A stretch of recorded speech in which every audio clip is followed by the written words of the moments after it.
to Tub Talks with Damon. And my very special guest in the tub today is Rabbi David Bauer. David Bauer. Did I say, oh yeah. Yes, there's a middle name. There's a middle name. Dunn. Dunn. D-U-N-N. Dunn. Dunn Bauer. Come and done. Okay. So there's a little bubbles dripping out. Okay, cool. I'm so glad you're back. It is lovely. Welcome back to the tub. It is a very dreary day outside, and this tub is really, everybody should be in this tub. Oh, thank you for saying that. Even though I don't believe in the word should, which we can talk about. But that's right. You wrote a whole book. I wrote a book about the word should. Yeah. But I think it can be really nice, especially on a gloomy fall day. Take a break, hang out with a friend, and catch up. Very good. And there's so much going on since the last time we spoke. It was only about a year and a half ago, but oh my God, does it feel like much longer. Yeah. That I really am excited to hear your thoughts and your perspectives. Absolutely. First thing, David, I want to ask you, what do you like most about your body right now? Oh man. Okay. It kind of comes down to the same thing. I love my hands for what they can do. And I had a great, someone took some really sweet care of my butthole last night. And what did that feel? What does that look like when someone's taking I don't know what it looked like. What does it mean? I was facing the other way. Yeah. What does that mean? I got rimmed really, really expertly and gently and sensitively, and it rocked my world. Yes. And that's actually always been the hair trigger for me. The first time I ever got rimmed, I was 16. A friend's tongue hit my butthole and I came. Wow. Like, face down all over the bed. And at 16, I didn't know how to, I didn't know how to keep going after that. It was not a great afternoon. It was a great moment. Yeah. Yes. But so that's really enjoyable. It was. It is. I love it. Yeah. Yes. Does that still make you want to come now? I'm 65. Yeah. What makes me want to come is, requires medical science, a team effort, and like an alignment of the planets. But yeah, it certainly makes me happy. Makes me very, very happy. Well, when you say that, because I know people are watching this thinking, what is he talking about? Oh God, really? I mean, you're 65 and you're saying like ejaculations are not. They're not going to come easy. So exactly. And I'm just going to make sure. I know, because it's going to. Yeah, it's some juice. Right. I don't want to be the one. How do you feel? So you're saying it takes planning, it takes effort, it takes time, it takes science. I got it. Yeah. I got it. We got it. We got it. We got it. It does. How do you feel about that? I feel fine about it. I imagine 20 years ago and before, I would have anticipated feeling really bad about it. But at a certain point, about, 15 years ago was the first time I ever got fisted, which is something I worked on with a body worker friend for a year. Working up to it. I had a goal, I wanted to do it. He had never done it, but we decided we would take the trip together. And it rewired me a little bit in terms of what constitutes pleasure, what constitutes an erotic time for me. And so it's no longer, I think everything was kind of hardwired, short-circuited to my dick. And it isn't anymore. It's now my whole body feels it. I'm feeling like my calves are on your waist and your hands are there at the top of my thighs, and I feel that. And who could ask for anything more, right? This is like every sensation is a lot. And so my erotic energy goes everywhere in my body, and for whatever reason, it goes less to my my cock than it used to. It goes a lot of other places. I wish it went there more often. There's a pride thing. I would like to be a reliable comer, and I'm not. So And yet, what I think I'm hearing you say is that there still are a lot of ways that you experience orgasm and climax, even if it's not in the form of ejaculation or coming. There's a lot of ways I experience pleasure. Pleasure. It's not always orgasm. Okay. So orgasm to me it really implies that explosion, that moment of where things, it stops being a question of degree and it becomes a leap into a whole other atmosphere. So no, for me, sometimes it is just more is more, and more is good. Do you ever have that in other parts of your body? Like, do you ever have that in your... I have had it only a handful of times. I can actually pretty reliably deliver it to other people. I'm very good at that. And I love doing that. But it's only happened to me it happened to me twice, delivered by the same guy. This is 1,000 years ago. I'm sure he's not here anymore. His name is John Albano. He was a therapist and a rebirthing guy. I didn't go to him for either therapy or rebirthing. We hooked up. But he... Actually, I lie. I did go to him for rebirthing. Oh, excuse me. And what is rebirthing? Rebirthing, okay, please look this up. Like, everybody Google it now while I'm talking. Rebirthing is a process of, through breath and building up of energy inside of you that you feel suddenly born anew. It makes it sound religious. I don't mean it to. It is. This is the 80s, right? Remember? You remember the 80s? Yeah. Okay. And this was. I think people were looking for the natural high. It's it is a completely natural, chemically unassisted high. Body electric, what they call the big draw, I think is essentially rebirthing only with body stimulation. And I don't know, John was brilliant. And so we just got to a certain point in the breathing process and okay, I did take off. I did not feel like I was on a roller coaster. I thought I was a roller coaster. I was used to body electric retreats where I don't know if this still happens, but a lot of guys when they had their breakthroughs, this is back in the 80s and early 90s again, they had like the moment of emotional breakthrough, a lot of tears came out. A lot of people sobbed and they saw the departed and they healed wounds of like family trauma and things. I started to laugh uncontrollably, hour and a half. Just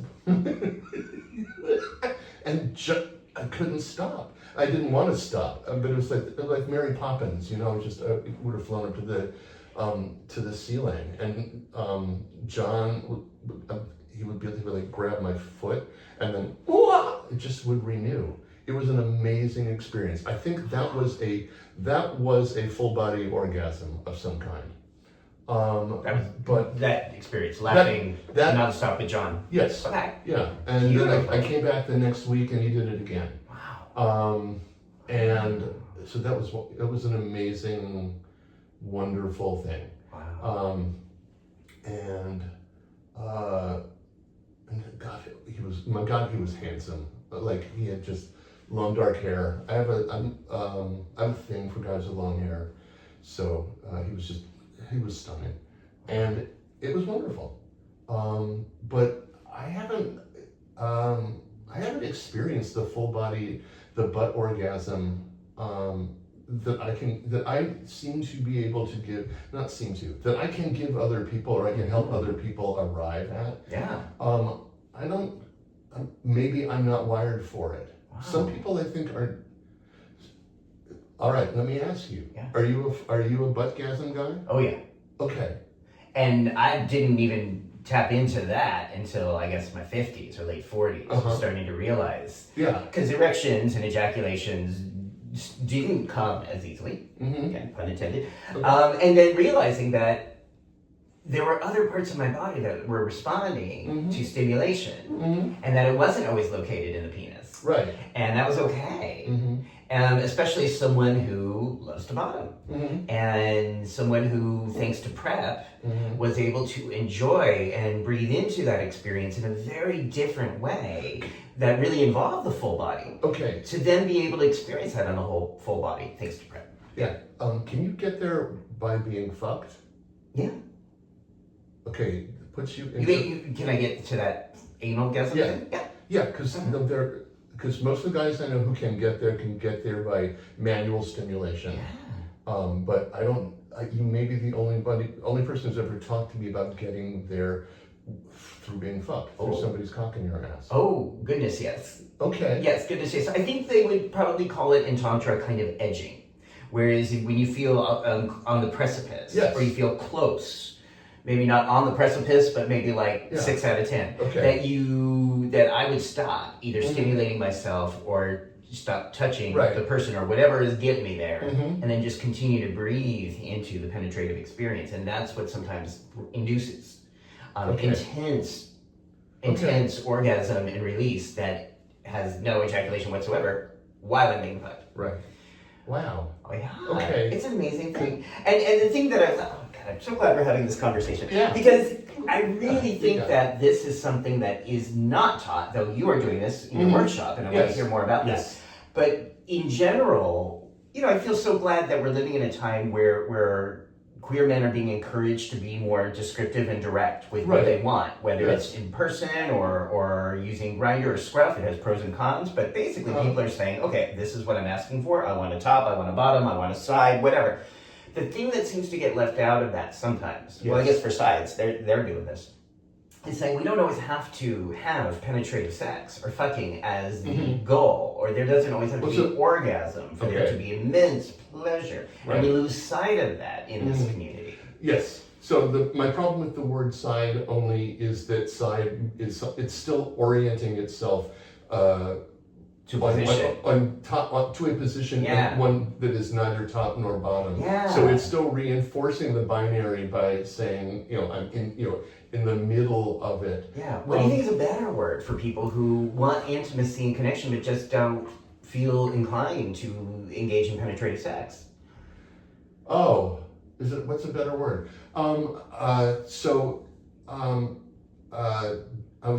I was emailing with Joseph Kramer, who founded Body Electric, talking about the upcoming retreat I'm doing, and I'm in the promo material. I use the words top and bottom because even though I want to teach away from them, you can't teach new vocabulary through promo materials. This is a pro tip for anybody watching. Like you have to, that's not the time. So he said that he likes the idea of dancer and choreographer. Dancer is the bottom. Choreographer would be the person. Dancer would be the person receiving the touch, and the choreographer would be the person either directing touch or manipulating the body. I think painter and canvas. Okay, so then what would describe someone who doesn't want to top or engage in penetrative? Oh gosh, okay. Taking a breath. It doesn't, the conversation for me, if somebody says, I don't do that, I don't like that.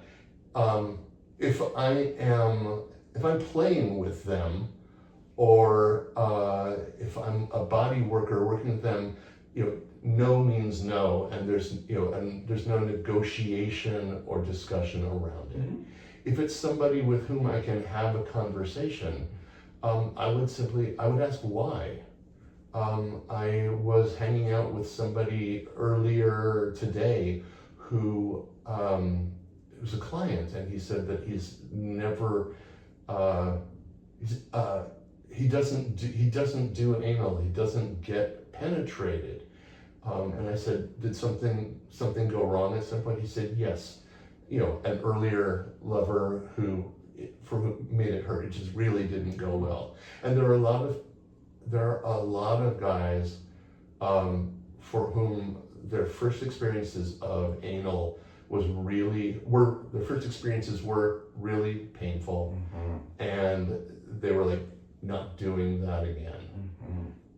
And I obviously totally support, don't do anything that's really, really painful. Don't repeat anything that caused you a lot of pain. But it's also worth exploring that, because what I think happens is that people who feel pain take it on themselves. They assume they felt pain because that's how their body is wired. That their body is wired that butt touch or butt penetration causes them pain. As opposed to, no, it's possible that the person who first played with your ass or tried to put something into your ass was not necessarily malicious, but just possibly inept. Had no idea what he was doing because nobody taught us anything. No education. There's no education, and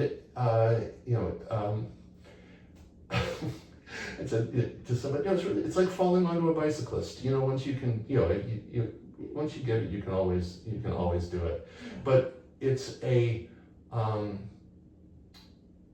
no. It requires communication and finesse. It requires conversation. Hey, can I reach for you? Do you mind? Oh, me? Yeah, please do. There's nobody else here, so it has to be you. That's fine. Okay. So I have my fingertip right on your anus. How does that feel? Wonderful. Okay. Can you talk more about what feels good? That's an area that I feel a lot of pleasure, feel a lot of sensation. Okay. And I know you and I trust you in that house. Yes, absolutely. That is a good thing, yeah. Can you talk more about the pleasure? Is it comforting? Is it stimulating? Is it smooth? Is it tingly? I'd say right now it's very warm, very tingly. Okay. Yeah. That could be the bubbles. Yeah. So just start with that. Is already is more than I would say any of us got for our first fuck. Right. Nobody. Yeah. Right. Yeah. And worse that is that a lot of people get their education from porn, which involves no negotiation, no communication, right. No consent, no lube, no trust and warming up to stuff. And it involves also it goes to the shorthand vocabulary. It goes to top and bottom. Right. It goes to master slave. It goes to I don't know, somebody being the man and somebody being the bitch. So it just slides off the track into misogyny, or all the bad stuff is one form or another of misogyny. Yeah. It's all about feminizing and emasculating and feminizing and making somebody less than, which is not what I think everybody feels when they're fucking or being fucked. But it's the first vocabulary that we're taught, and hence then we've come with the word side, which has a kind of just I don't know, which is like sort of like aggressively what we would say in Jewish terms parv. It's neither parv in kashrut, something that's neither flesh, egg, nor milk. So, which are things you can't mix in a kosher meal. You can't have something that's a milk product and a meat product at the same meal. So something that's parv is a trisket, which is neither. So side becomes about the avoidance of extremity at least in the word. I'm not saying in the experience of people, but in the word, it's about the avoidance of extremity, not about the deep dive into the luscious caramel center. So there's so that's the so. If somebody said, I'm not into it, I would say, is this something we can talk about? I would like to talk about this. I also think coming out and starting to have sex in the late 80s, and then in San Francisco, when I moved to San Francisco in 1990, which was pretty much at the height still of the AIDS crisis. You know, it wasn't, I don't remember anyone identifying as top or bottom or side came much later, but it wasn't even like an identification. Anal sex was not assumed at that time. Like if you were meeting someone in a bar and going home with them, there was no expectation that anal sex was going to be on the menu because that was just not that common back then. At least not with the people I hooked up. No, with. it was because it was maybe, but it wasn't. It wasn't an expectation. Right, we were scared because we were dealing with it dying, and you know, still unsure about condoms, and you know, we didn't have adequate testing, and there was just a lot of other stuff that went into it, and there wasn't a name for it. It was just like, okay, we still call it sex. If we are having fun, if we're mutual masturbation, frottage. Oh yes. Oral. We're still gay men. We're still having sex. Like you just never made that discernment at the time between penetrative sex and non. So I think that's an interesting quantification that maybe doesn't serve us so well. But so let's talk about the workshop you've got coming up, because I think it addresses a lot of this. And it may have, people may see this before. Oh wait, I'm gonna move this just a little bit so you're listening. People may have seen it, or even if they haven't, there we go. That they can learn more about these workshops and perhaps go to a future one. Yes. As the butt whisperer. Yes, I am the butt whisperer. Yes. And I am leading a retreat, a gathering outside of Toronto, Canada, December 11 through 14, 2025. This is for the archivists years from now. We'll discover this is the year 2025. And it's in Hockley Valley, Ontario, and it's a 4-day retreat on the art of butt whispering. And it is for everybody. It's for people who already feel comfortable fucking, already feel comfortable playing, but there's just more to it. It's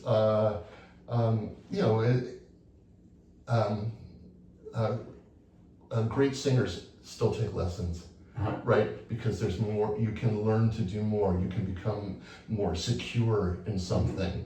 You don't have to, you know, it's not, okay, that's done, I never have to learn anything ever again. It's for people who really are scared and would like to not be scared, would like to find out what's on the other side of that trauma from way back when somebody tried to break in. You know, and didn't know about lube and didn't know about care. Right. So in their minds, penetrative anal sex sends a message to the brain. Yes. Danger, danger, danger, pain, pain, pain. This is not good. And sometimes they want to move through that, but don't know how. Right. I mean,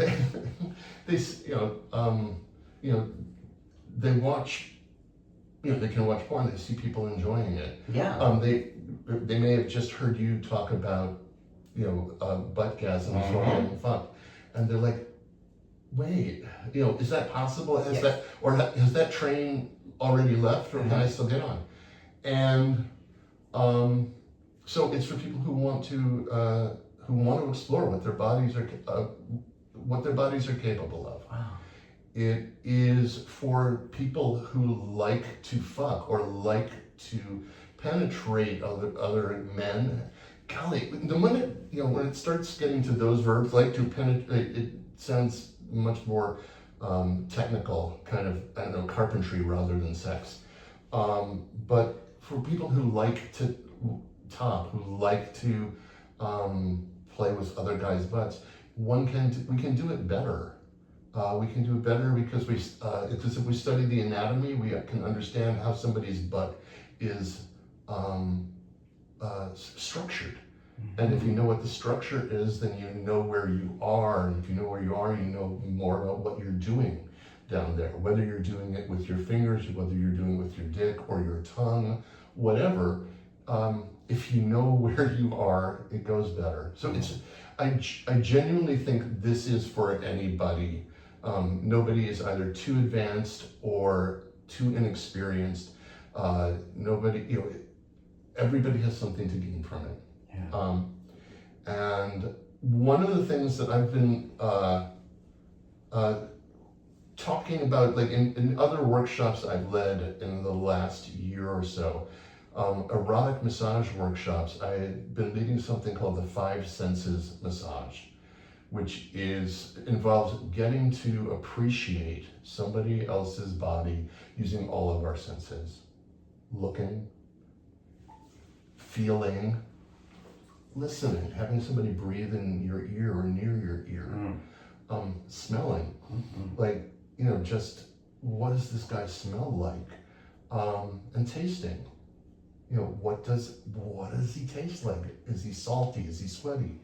The reason that I think this is really important is that it brings sex, erotic encounter, back to sensation rather than sending all the data immediately to narrative.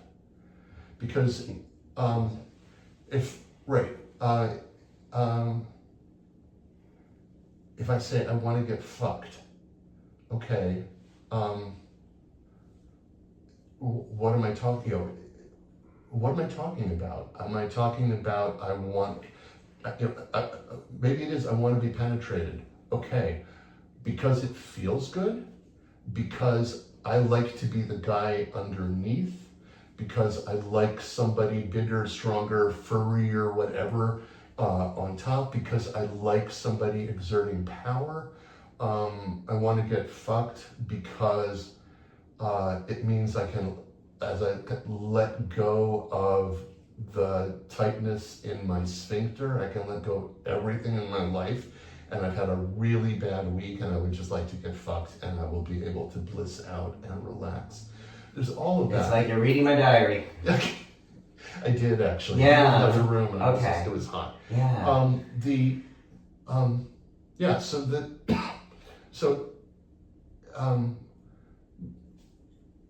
It's possible to want the sensation or want one of those things without wanting all of them. Yeah. And if what I want is the sensation of somebody stretching my sphincter, somebody pressing on my prostate, it doesn't have to come at the at the cost of, or doesn't have to come twinned to my saying I wish to be dominated.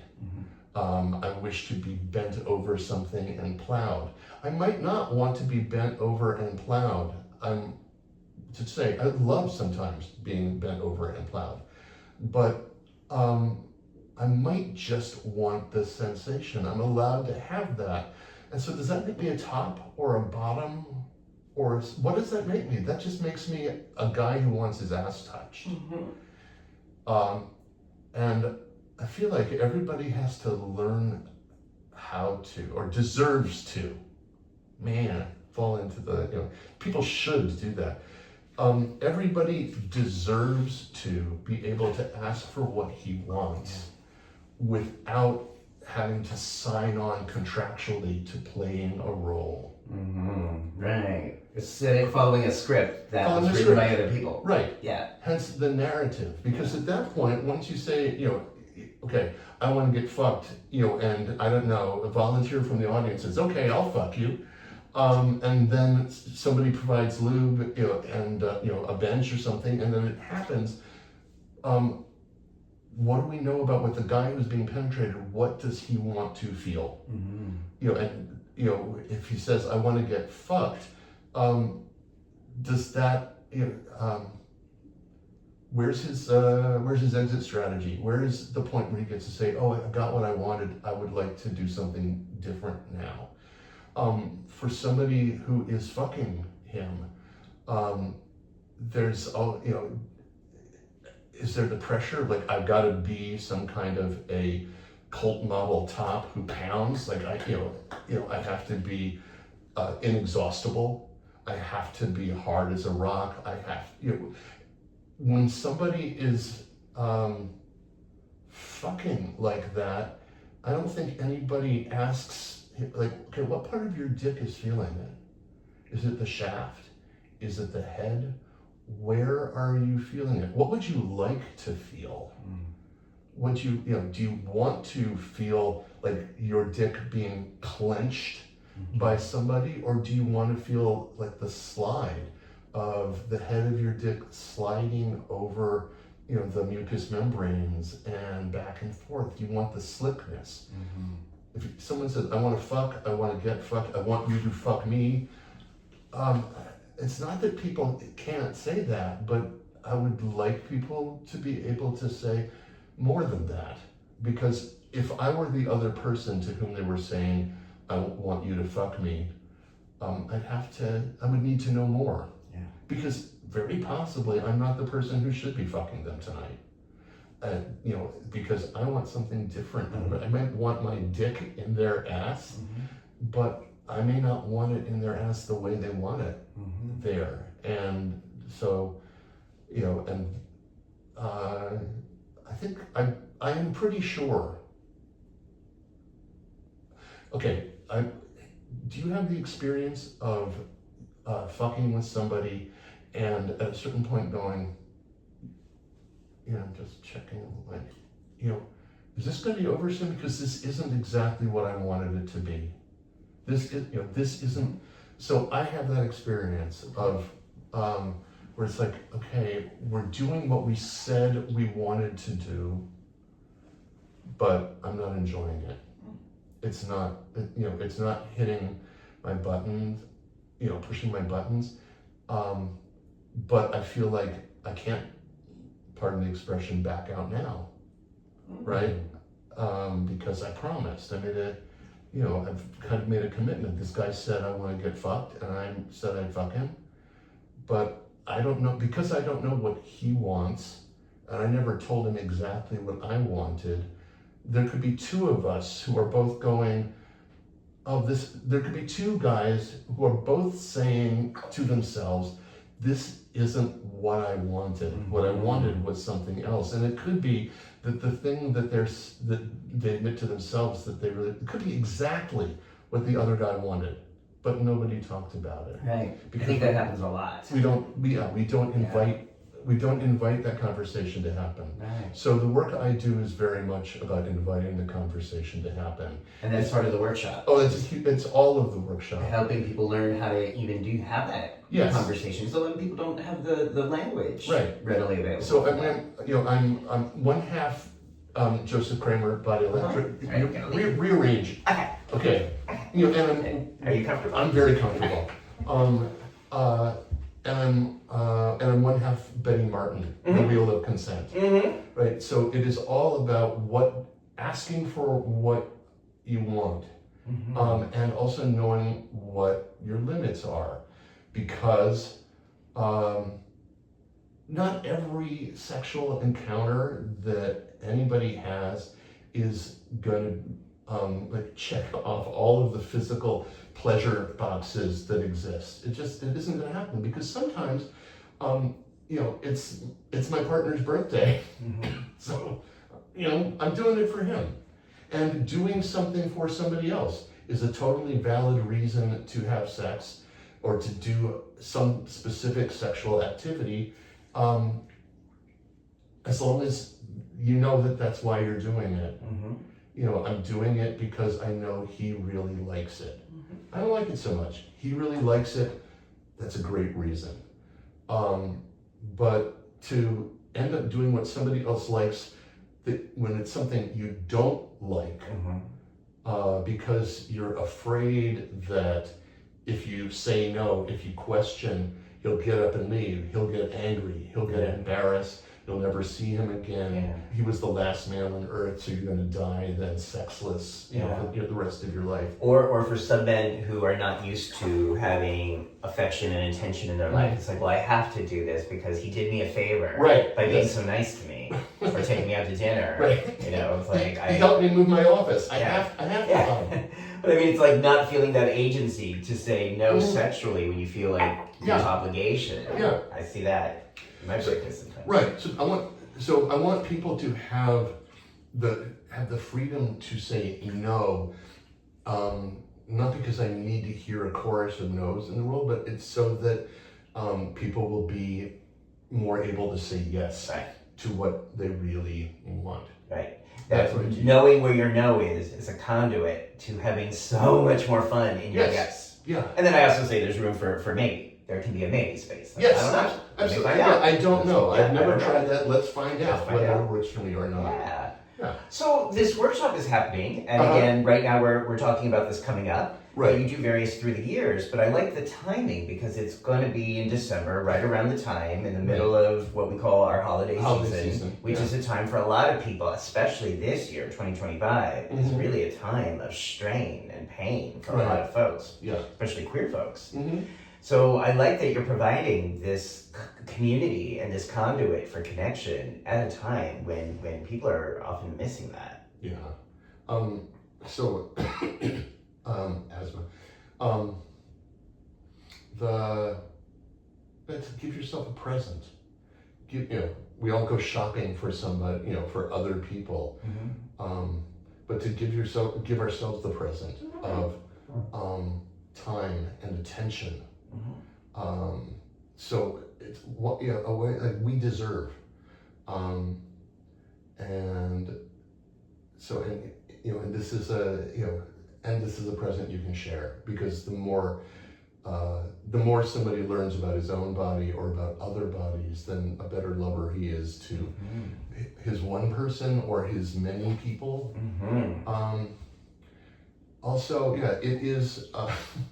We're not only doing wintertime, but we're doubling down. We're doing wintertime in Ontario, right? Yeah. All right, there's going to be no sunshine, okay? It's going to be gray, and it's going to, if we're lucky, there'll be snow. Otherwise, there will just be mud. It's Ontario in wintertime.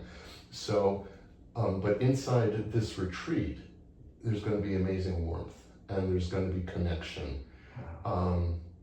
There's going to be tenderness. I actually think the word tenderness has fallen out of fashion. I don't know. I certainly don't. I don't see it. I don't hear the word used in porn. I don't think that's mostly what people sell. Although, actually, I think this is something where OnlyFans and Just for Fans maybe helping to restore tenderness to people's experience, people's awareness, because they're not editing it out. They're not going straight to the, from the deep kissing to the deep fucking to the money shot. But sometimes, what we want, is, it's not the fucking, it's the cuddling. Yeah. Right? Okay. Cuddling is the word that's out there, and that's great. But I also just would like to restore the word tenderness, because tenderness is also about like how you touch somebody and how you touch somebody's dick and how you touch somebody's butthole and how you touch somebody's prostate. Like it's something, it's an approach, it's an awareness, it's a generosity. So, so focusing on that, restoring that. Let's bring tenderness back. Let's bring tenderness I want back that to be for a theme. 2026. Tenderness back in Tenderness 2026. 26, okay. I like that. Okay. Speaking of comfort, are you actually comfortable? Yeah. Okay. All right. Yeah. Okay. Thank you for asking. Yeah. I like that. I think of the word gentle a lot, but I like tender. I think that is sort of a word that's gone out of practice a lot. Let's do that. Let's bring that back. So at your workshop, people are going to learn about this and talk about this. Right. Include that in their narrative. Yeah. Geekily, I would like to just parse what is for me the distinction between gentleness and tenderness. Gentleness is it's almost passive. It's almost like how am I touching to receive? Tenderness, I feel like, is actually really active. If I'm touching somebody tenderly, because I think it is about it's about feeling somebody else's flesh. It's about feeling somebody's body. So it's not about the pressure that I'm not applying. It's about the awareness I have of what his body feels like when I touch it. Wow. And so it's my reception like when I was touching your butthole earlier, let me tell you what it was like for me. Let me refresh my memory. Okay. Okay. So elasticity. Okay. Elasticity. There's a kind Good thing. of a bounce. Uh-huh. Which is because it's not like there's no bone behind the meat. Uh-huh. It's not a fragility, but a delicacy. Like I'm aware of that of just how you're constructed, and it's like there's more flexibility there than there is there. It's a different flexibility, and I haven't moved my fingertip more than 1/8 of an inch. It's more just even like which way am I going? Mm-hmm. So I like that. No, that was really good. Yeah, so that's a huge part of what I teach is that touching somebody's ass is not. I think we all think of that as that is we measure that experience by the sensations of the ass being touched. We don't measure by the sensations of the finger that is touching it, the person who's touching it. So we don't, hopefully you are ravished benignly, lovingly by the touch that you receive, but hopefully I or whoever is touching you is ravished by the sensation of your body, of what it's like to be on you, next to you, in you, right? That's a sensation. People, and I just don't know that people think about it or put words to it. Maybe they do, and I'm just sleeping with all the wrong men. No, I don't think people do. I don't think people think of it this way. And, again, if they might be missing out on something if they're not thinking about these concepts and having this awareness and mindfulness around touch, receiving and giving touch. Yeah.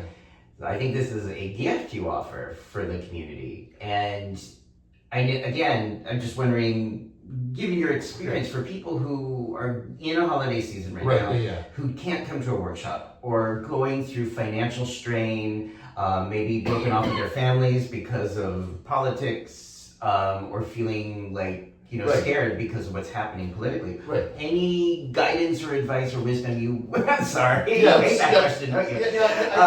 anything you would offer to people going through that right now? I do, absolutely. It's where all of a sudden, like this progressive, wild, in the tub, naked conversation comes back to practical rabbinics class, my second year of rabbinical school. Any advice any advice you can offer. So my first thing is, whatever works, as long as it's not hurting you or somebody else, whatever works.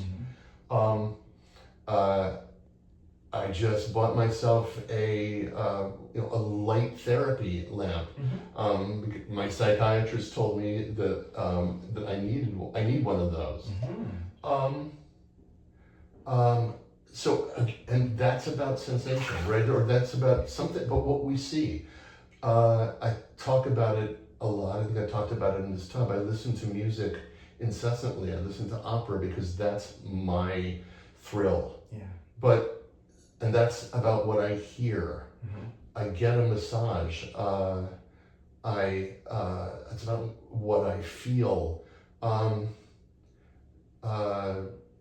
are, I don't lead an organized enough life that I can take responsibility for a pet. Can't do it. But I was on a trip with somebody who brought his dog around, and I haven't cuddled with a doggy in a long time. But it felt, I got my oxytocin dose from that. So there's some, I forget his name, Connor DeWolf, a TikTok guy, and it's like, follow the oxytocin, like this, so what is it? So start by if you're feeling like you're not getting what you want out of your life in this moment, start by being specific about what it is you do like. Mm-hmm. You know, I like music. I like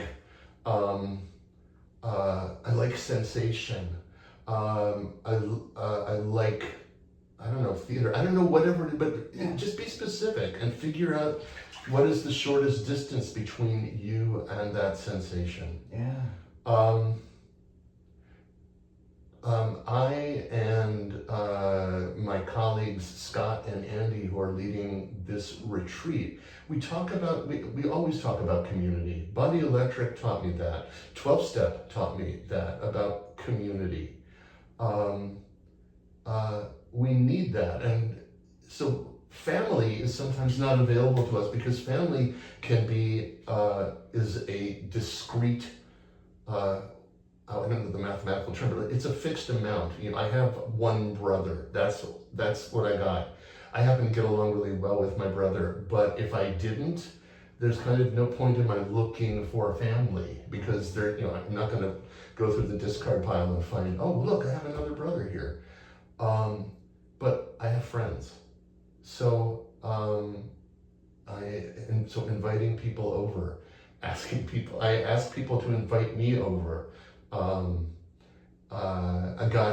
My partner and I got a message from somebody inviting us to go with her and her husband and to her mother-in-law's to celebrate her mother-in-law's birthday this coming week. And that, so don't be shy. Don't be shy about loneliness. Don't be shy about what might be the remedy or the response to loneliness. Ask for what you want.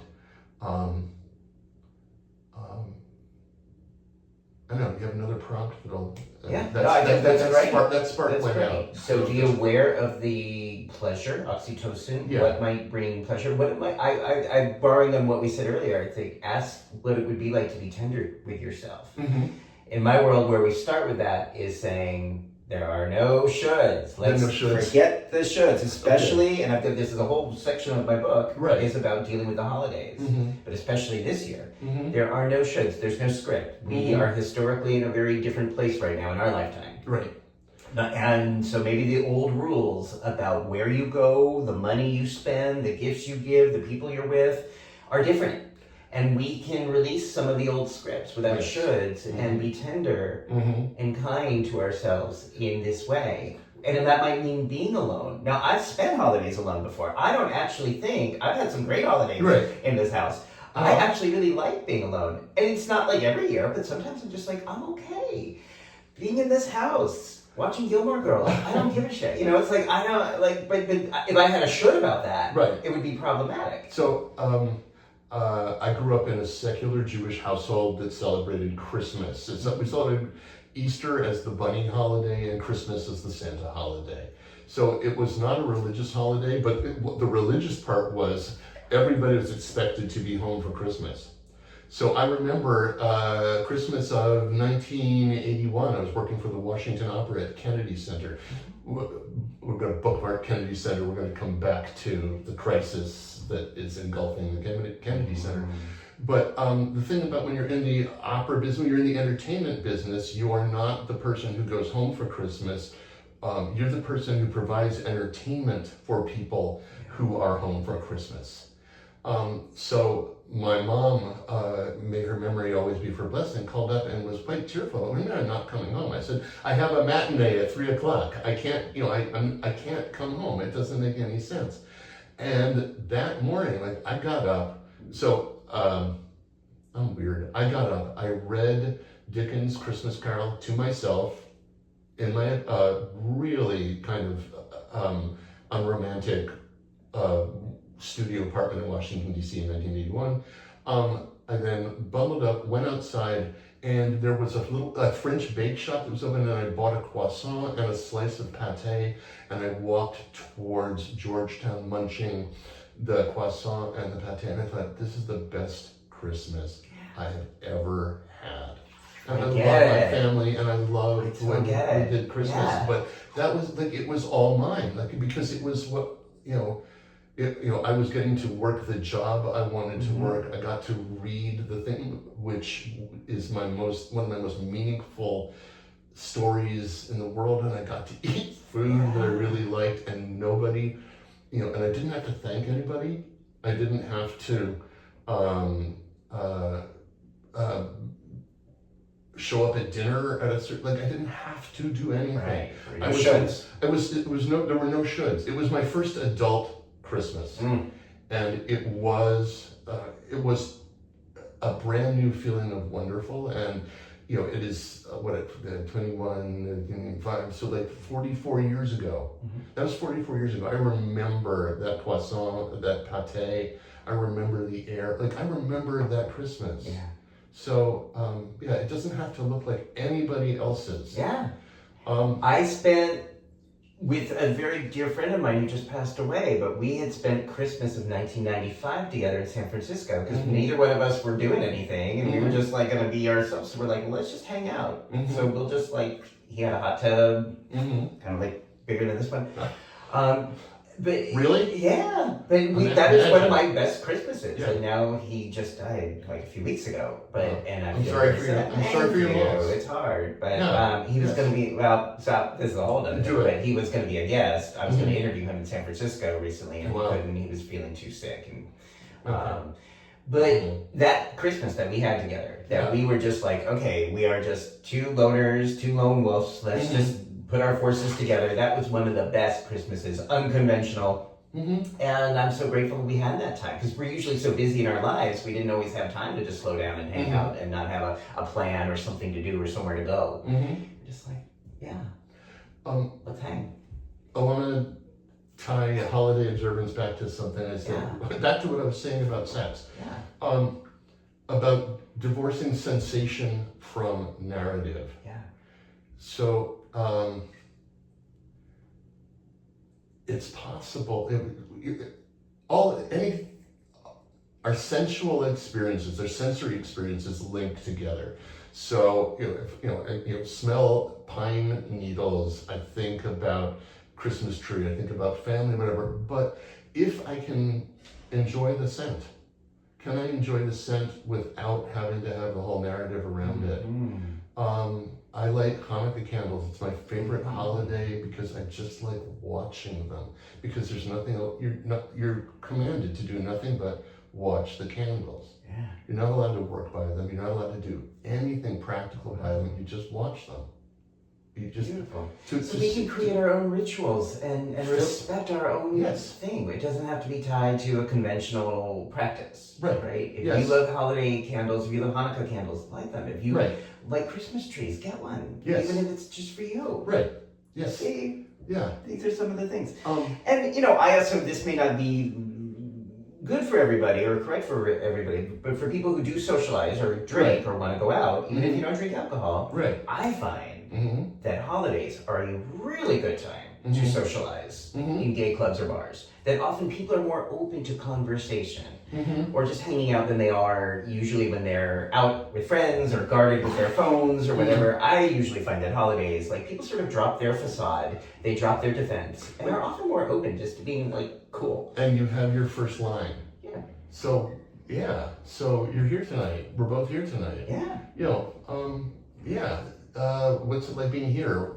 It's a great way to meet people. Absolutely. I've done that too. Okay. Now, speaking of holidays and people who might feel separated from their families, are you comfortable? Mostly. I'm now more. This is our now. Do I have permission to ask you about current events, because it ties in? Because a lot of people have lost their damn minds.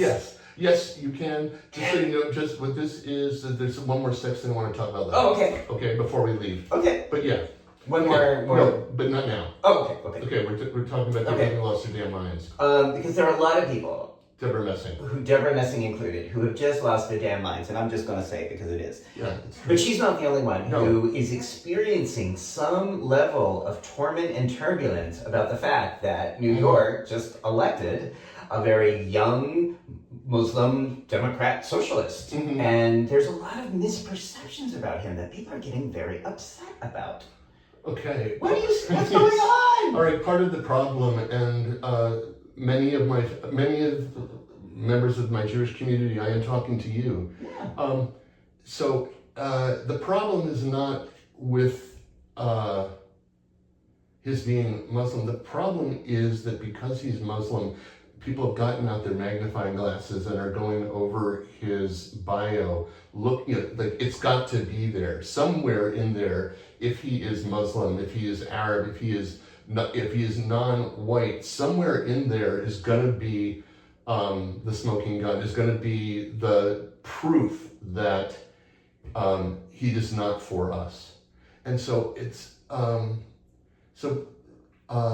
people have been looking. Like they've been looking for reasons not to trust him. Right. Well, they're looking for reasons to say that he's anti-Semitic. Right. Well, yes, but as opposed to saying no, he is. You can trust him. He will not be bad to you. He will not be bad to us as a people. That there's an assumption. There is an assumption for a lot of people that it's going to be something somewhere. Somebody I know on Facebook described him as this amazed me because I thought it was so obscure. A closet Mussolini. Mm-hmm. That there's a smile, but behind the smile is the fist. And I thought, first of all, who actually remembers what Mussolini's character was like? Like I just thought, whose point of reference is that? But but what have we heard about him? We've heard he's anti-Semitic. We've heard that he's a communist. We've heard, I've heard he's a fascist, which cracks me up. I think a lot of people use these words, they don't even know what these words mean. Right. People are imagining the plot that he is hatching against them, and at the same time they're saying, of course, he has no experience, he's no administrator. Well, if somebody is hatching a plot against you, you kind of hope that he's no administrator, right? That would be, So, but people are they're looking for something, and because what people I believe are trying to do is to rationalize their fear, and their fear is not rational. Their fear is reflexive. It's something. It's not a rational fear, but so they're looking for a reason. They're looking for a reason that they can explain it to somebody else. Well, it's not that I am against him or don't trust him because he's Muslim or because he's dark-skinned. It's because he said this thing, or it's because this, and so that they won't sound like they're unhinged. This, I think, touches on a subject that we touched on in this very tub at some previous time. There are certain things that are matters of faith, and things that are matters of faith are not matters of reason. What is it? Faith is the belief in things in things unseen. I can't remember the exact quote, but it's something you can't prove. You can only, you believe it, and for some people.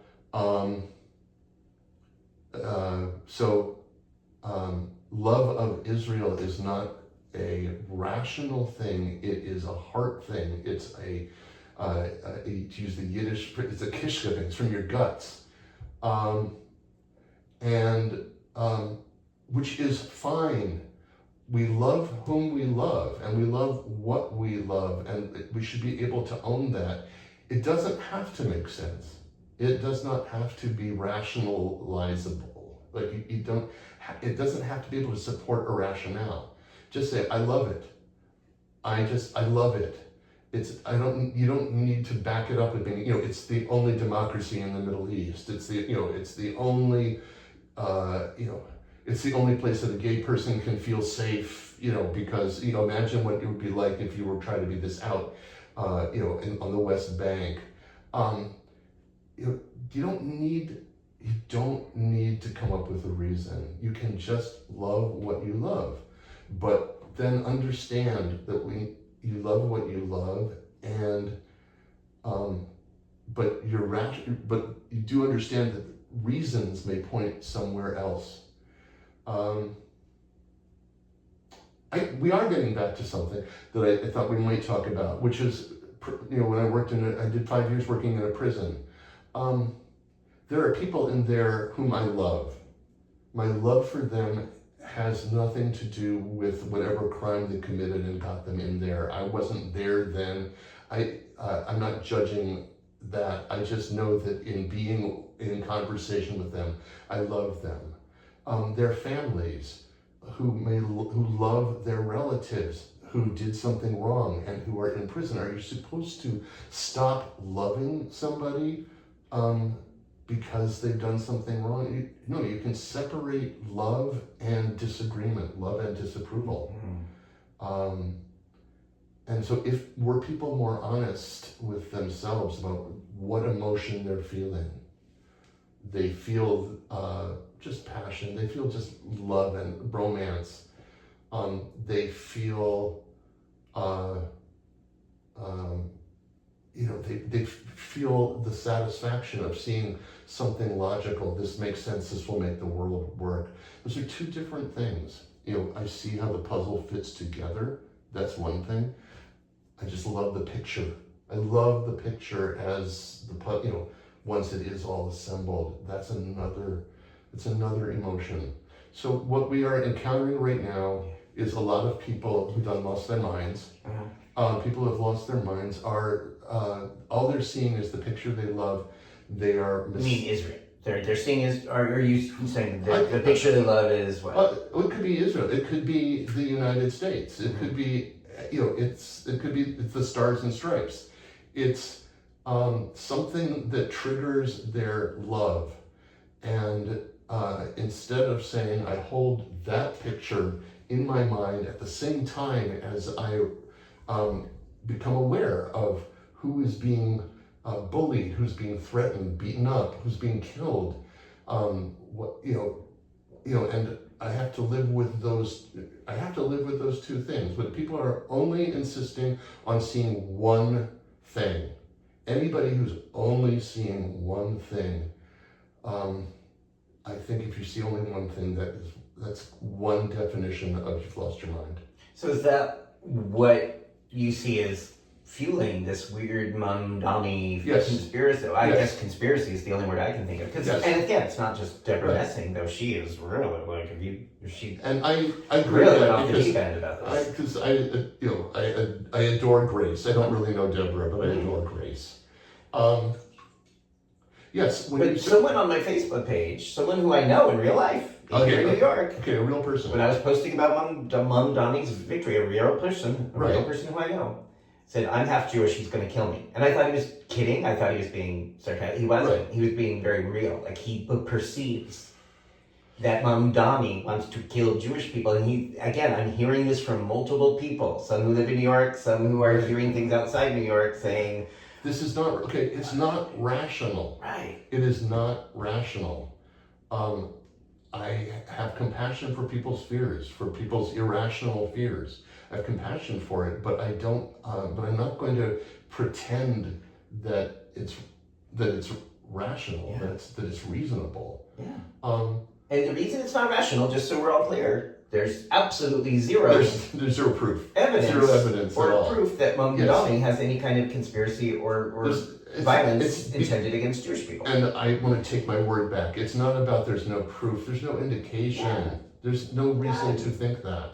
But he also got the support of many Jewish groups in the volunteer coalition that really made this happen. Yes. A lot of them Jewish people contributed. Yes, absolutely.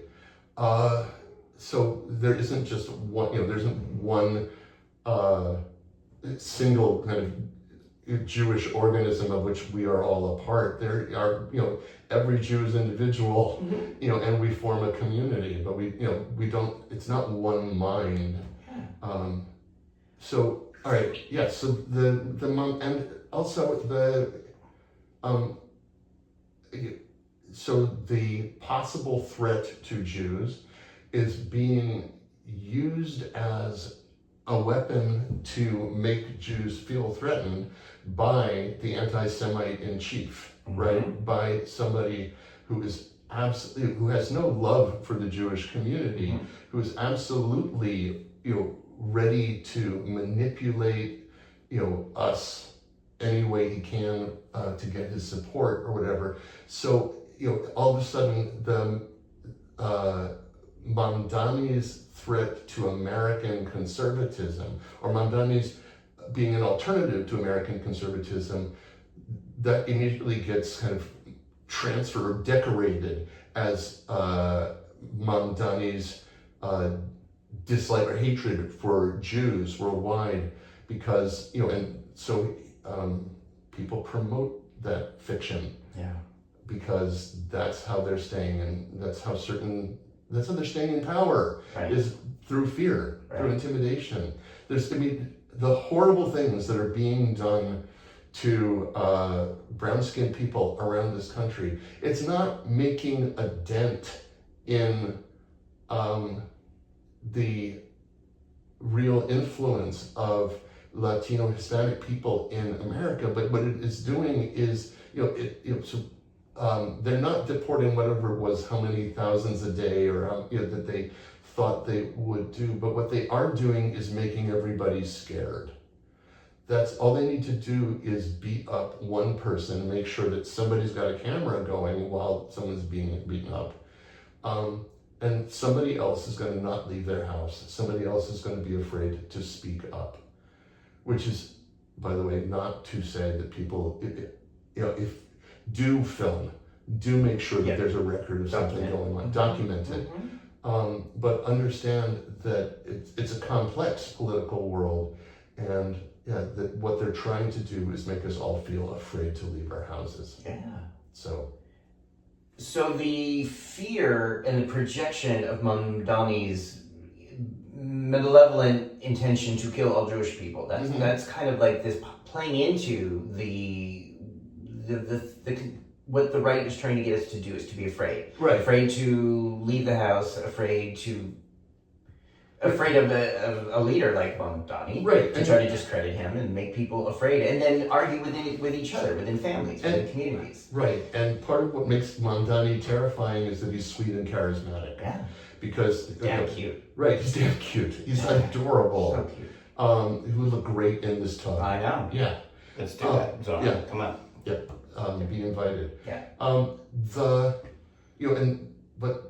So people have to create a story of evil to kind of counterbalance the smile. Yeah. They have to create, some kind of menace, because because he doesn't appear menacing, because he's not menacing. And by the way, I remember the total flashback 17 years ago on the left. People did the very same thing about this unknown senator named Barack Hussein Obama that came out of nowhere and challenged Hillary Clinton in the status quo. Yes. People spread crazy rumors, conspiracies about him, about his roots, about his background. Right. They, there were people on the left who kept saying, "Oh, he's going to want to kill this group, or he's going to want to do this." Like, this is so familiar to me, and it's just so disturbing that we're still doing this. Yes. I mean, it's pretty disturbing because the right does this a lot. Yes. They still think Trump won the 2020 election with no evidence or rationale. But when I see people on the left doing it, it's like, jeez. Yes. Everybody has a fear. And almost everybody acts out their fear. It is an obligation for people of sense to recognize their fears and recognize themselves when they're acting out on their fears, and to stop themselves, to seek help. Yeah.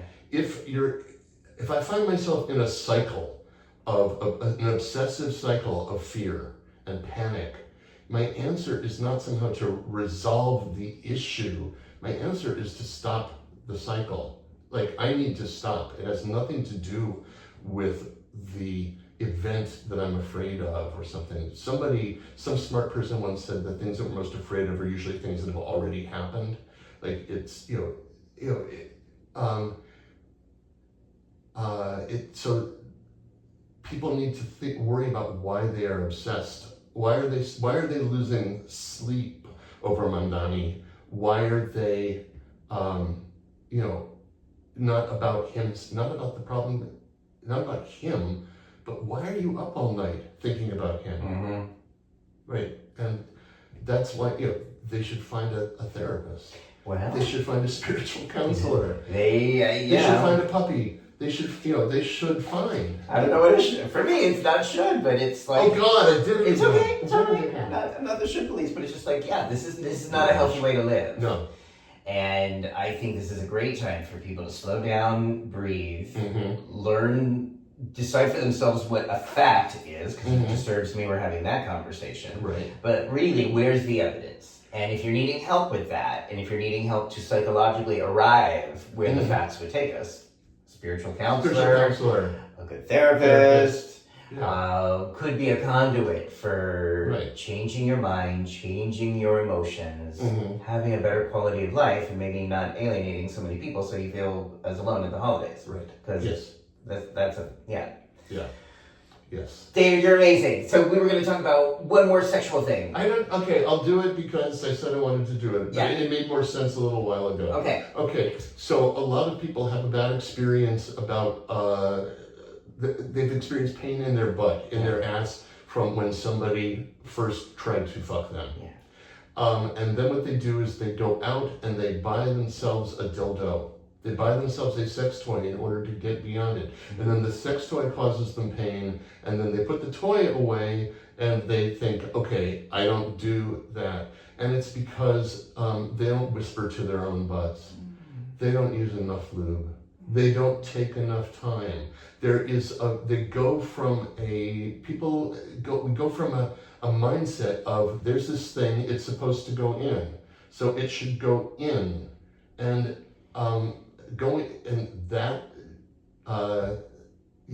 it's not supposed to go in. If it feels good, let it go in. But people try to force things, and they will buy a dildo and try and, you know, in order to be available for butt play with another person, they will buy themselves a dildo, cause themselves pain, and then completely foreclose on the future. That sends more messages to the synapses. Right. Bad, painful, danger. This is gonna hurt you. Right. Everything takes time. Yeah. If it doesn't, you know, if you're not giving it time, then you're not giving it a fair chance. Yeah. So if you have bought yourself a dildo, of some kind of a toy, a butt plug or whatever, and you want to see what kind of pleasure you can have from it. That's the question. What pleasure can I have from this toy? Yeah. Not can I get this fucking thing in? Yeah. Okay? Yeah. That last one is not a useful question to ask. That question, again, it's derivative of should. Yeah, it is. I should be able to bottom like the people I see in porn. Exactly. I should be able to do that. Right. And that is a one-way ticket to being in a lot of pain and suffering. Right. And then creating a feedback loop between your brain and your butt. Yes. This is a bad thing. Right. And then we know people sometimes resort to drugs and alcohol to sort of override that. All kinds of which things. is not a great thing. Yeah. Or they tell themselves the story, I'm a person who should never get his butt played with. Who should never, like, I'm a person who shouldn't do that. No, you're a person who felt some pain the last time something happened. You may be a person who could use more lube, who could use more love, could use more rimming, could use, all kinds of things, all the coulds instead of the shoulds. Yeah. All right. And then anal pleasure is available for anyone of any gender. This is not specifically a gay man thing. This is straight men, this is women, this is trans, everyone has the wiring down there to enjoy anal pleasure. Now, that doesn't mean that everyone is gonna love it. Right. Doesn't mean anyone should do it. Right. But if people are open and maybe they want to consult you or reach out to you, there are ways of learning how there may be an invitation to enjoy the sensation and pleasure that's available in that part of their body. So one way of reaching me is you can send me an email to davidbuttwhisperer@gmail.com. It'll be right down there. Okay. And just send me an email saying you saw this video and you're curious, you want to talk.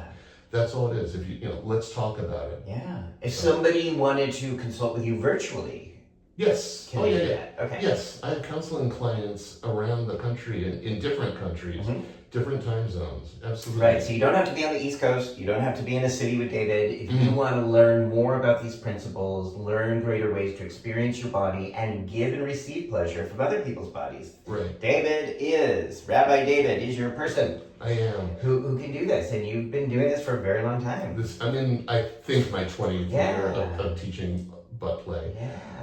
And the other thing is, of course, if it's still December 2025, there is a retreat in Ontario that has your name on it. Mm-hmm. Please go to my website, go to daviddunnbauer.com, and it's right there at the top of the page. Can't miss it. Beautiful. All right. Thank you for joining me again in the tub. This is great. I really enjoy these conversations. If you enjoy these conversations, subscribe down below, because there's a few interviews previously with David, and there's like 200 other interviews with people who are seeking to try to make our world a happier and healthier place. And I think this is, these conversations for me have really been a source of hope and education, and I'm so grateful to you. Yeah. So thank you. All right, everybody, enjoy. Happy